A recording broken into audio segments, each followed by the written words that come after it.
While patrolling in the southern part of Samara Game Reserve, field guide Rowan Bernardi stumbles across a tragic scene. A cheetah, fatally wounded by its intended prey.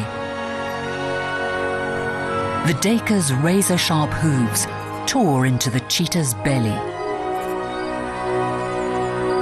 It brings to an end the story of a remarkable animal.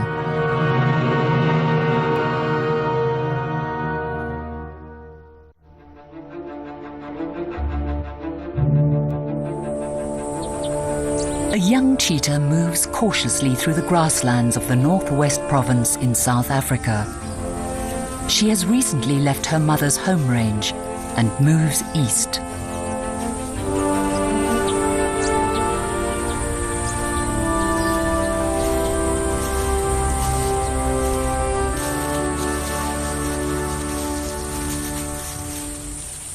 Not long ago, she was a young, carefree cub playing with her siblings.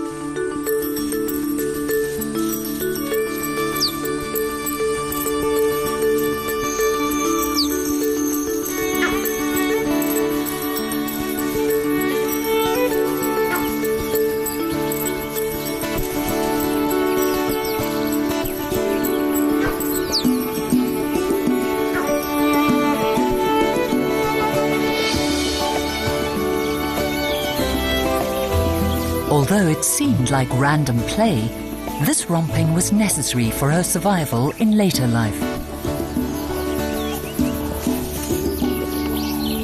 Strengthening muscles, coordination and speed are all skills that are learnt during play. Cheetahs are not natural tree climbers, but she also seemed determined to hone these skills.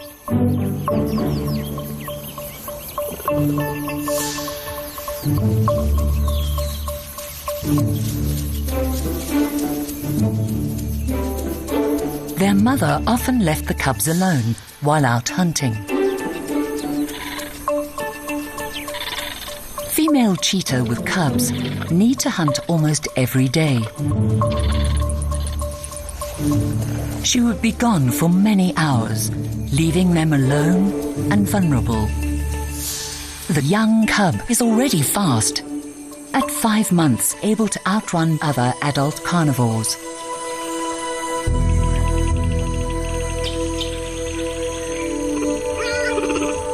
After the cubs left their mother, they stayed together for protection and to perfect their hunting skills. A year later, the female cub left her siblings. Males from the same litter often stay together in a coalition to hunt. But females are solitary, and so she moved off by herself. Instinct drives her east, away from man and the destruction that humans leave in their wake. She has recently fed, and now the hunger that drives her forward has nothing to do with feeding.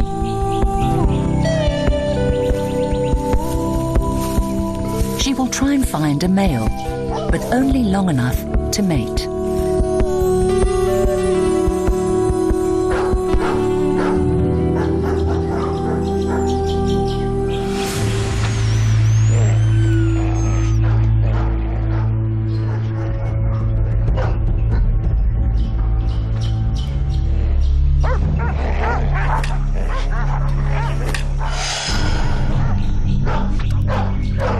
Hunting dogs. They smell her scent. Starved and goaded by sadistic hunters, the dogs hunger for blood.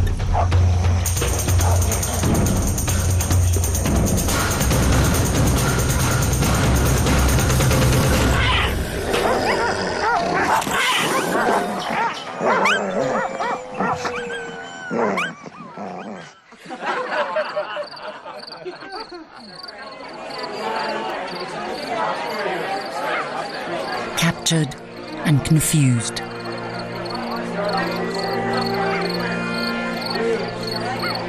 Her hind legs injured. The sounds are unfamiliar. She has become a commodity, an item for human entertainment. Nothing has prepared her for this.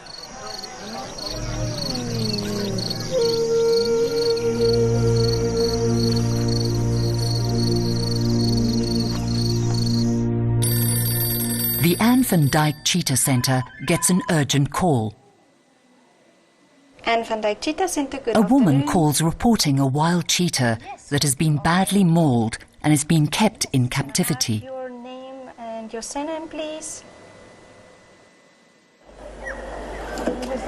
Staff at the centre immediately spring into action and gather the necessary equipment they will need.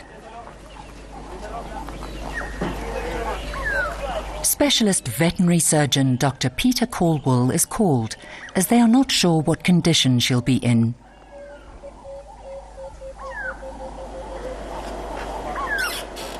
The centre was getting a lot of calls reporting injured and captured cheetah.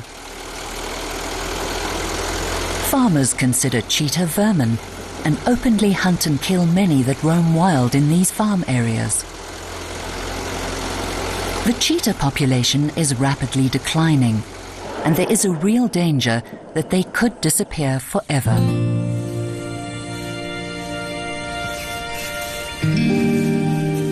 The Anne van Dyck Cheetah Centre has received international recognition for the work being done to help save the cheetah from extinction. Situated in the northwest province of South Africa, the centre was founded in 1971 by Anne van Dyck. They initiated a captive breeding scheme and to date have successfully bred more than 800 cubs.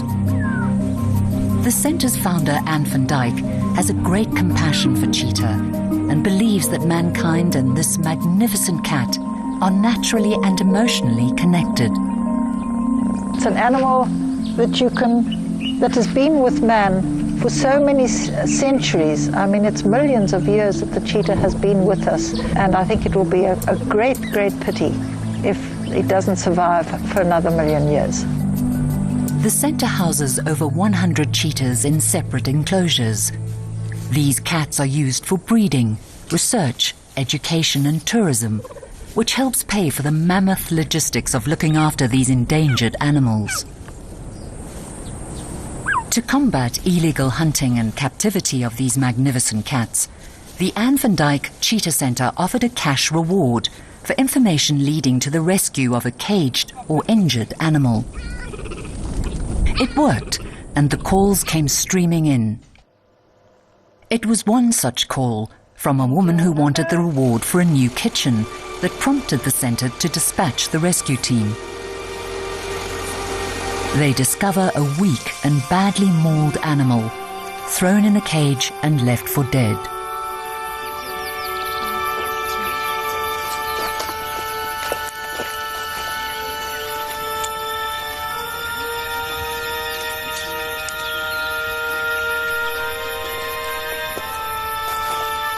They sedate and load her into the vehicle.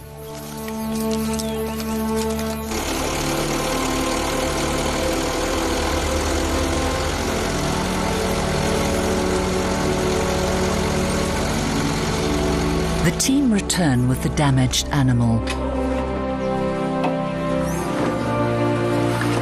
It's not only her body that is broken, but her spirit too. Her chances of survival are slim. Once in the operating theatre, Dr. Peter Caldwell wastes no time in getting to work. Peter is attempting to repair her damaged tendons, a procedure never before undertaken on a wild animal. He spends 5 hours trying to save her life. Good flushing. Yeah.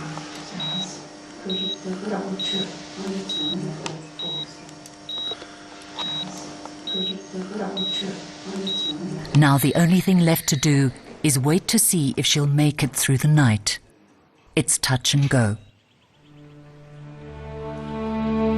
She survives the night, and after days of round-the-clock attention, she slowly regains her strength. her wounds begin to heal.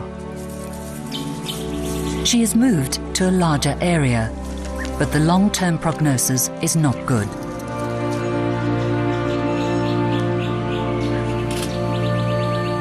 This wild-born cat will probably be confined to an enclosure for the rest of her life. The operation was only the beginning. The real test is if she can get up and learn to walk again.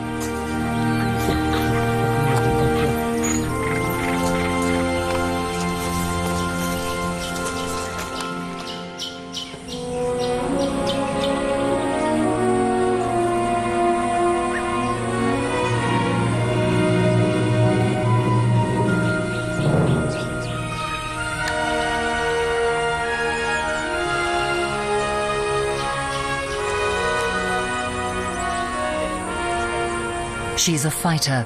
She keeps trying.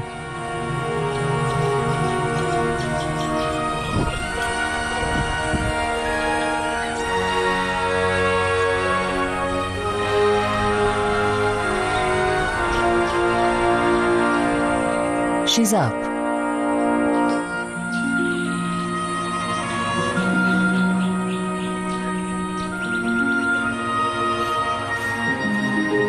And walking.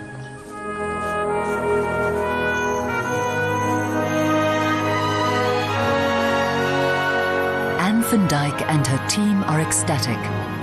They've never witnessed a cheetah recover from such poor condition and terrible wounds. They name her Sabella, meaning a female prophet. Over the next few weeks, Sabella goes from strength to strength, and even her trust in man improves. She seems to sense that they are here to help her and not a threat. The team impose a hands-off policy, keeping all human contact to a minimum. The idea is to rehabilitate her as close to a wild cheetah as possible. She's taught to work for her food, and slowly her legs gain strength. Sabella becomes restless, not content for a life behind bars. They move her into a larger area where she can move around, stretch her legs. Her recovery has been remarkable.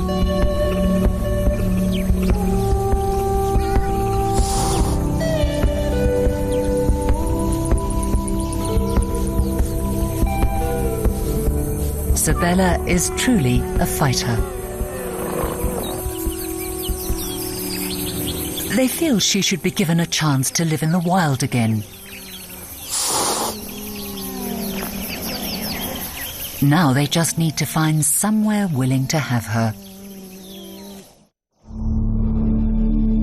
Then an inquiry from an unexpected place. A place that had not seen a cheetah in over 100 years.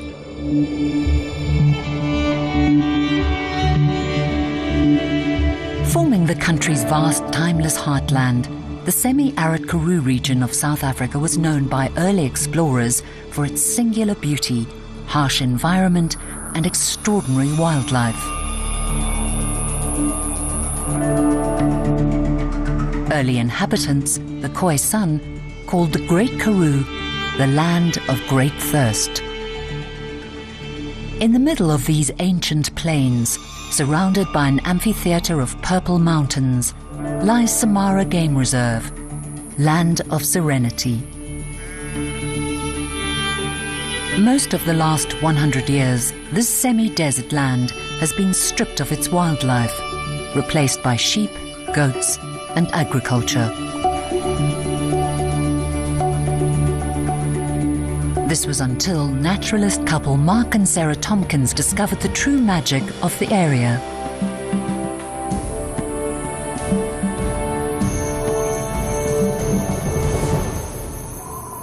They vowed to return and achieve their dream, amassing enough land to have a self-sustaining ecosystem that would carry game.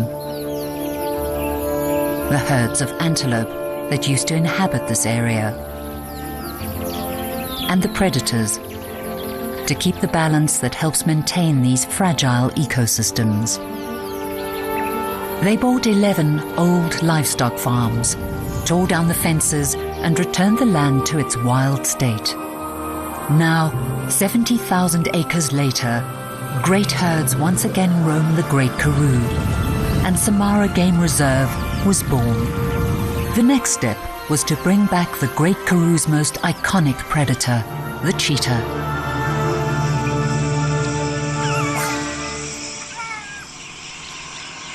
It's decided. Zabella's new home will be Samara, and very quickly the wheels are put in motion.